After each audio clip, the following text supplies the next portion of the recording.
देश में सबसे ज्यादा बोली जाने वाली भाषा है हिंदी, लेकिन हिंदुस्तान में हिंदी के खिलाफ ही फिर झंडा उठा है। मैं ऐसे स्टेट से आ रही हूं जहां हिंदी पढ़ना गुनाह।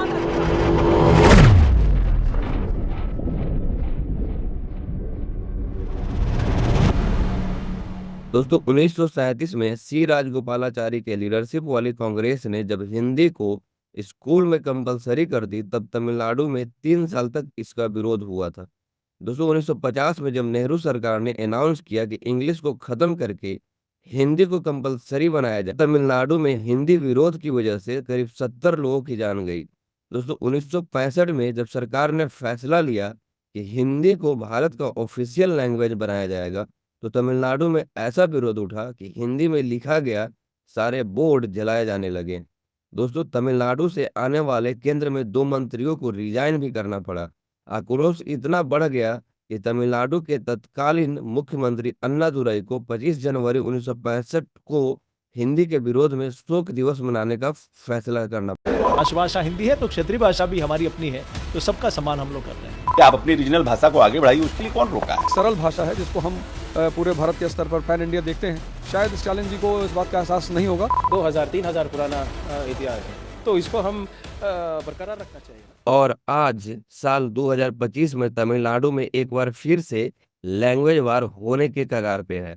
जैसा कि आप सभी को पता है, केंद्र सरकार ने साल 2020 में न्यू एजुकेशन पॉलिसी को इम्प्लीमेंट किया था।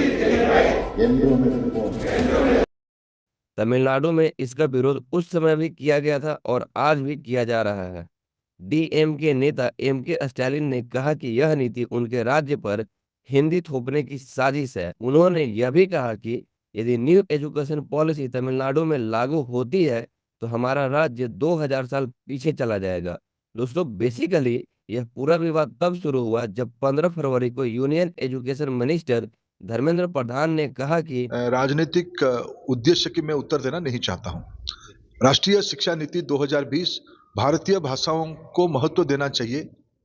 वो हिंदी हो या तमिल हो, पंजाबी हो या उड़िया हो, बहुभाषी भारतीय भाषा सभी भाषाओं समग्र शिक्षा अभियान के तहत जो राज्य न्यू एजुकेशन पॉलिसी को लागू करती है उसे 2150 करोड़ रुपए का इंक्रीमेंट मिलेगा। और यदि जो राज्य जैसे कि तमिलनाडु या अन्य कोई भी न्यू एजुकेशन पॉलिसी को लागू नहीं करती है तो उसे यह अमाउंट नहीं मिलेगी।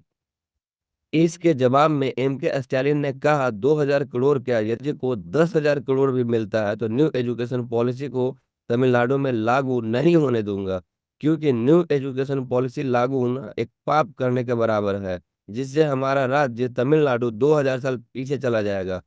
3 लैंग्वेज फॉर्मूला।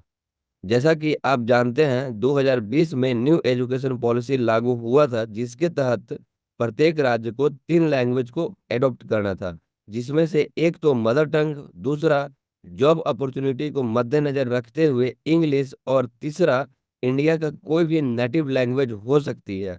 यह कंपलसरी नहीं है कि हिंदी ही होना चाहिए। लेकिन यहीं पे एमके स्टालिन ने यह दावा किया कि न्यू एजुकेशन पॉलिसी के तहत बैकडोर से हिंदी इम्पोज करने का साजिश है, जिससे तमिलियन और द्रविडियन संस्कृति कल्चर को नुकसान पहुंचेगा।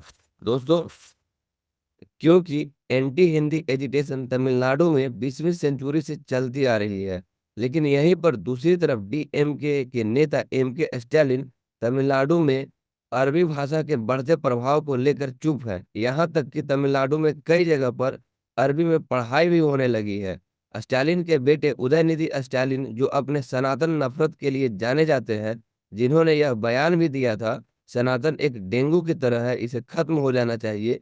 तो स्टालिन के यह दोहरे दोगलापन से यह आप साफ साफ समझ सकते हैं कि यह सिर्फ वोट बैंक का राजनीति है और कुछ नहीं।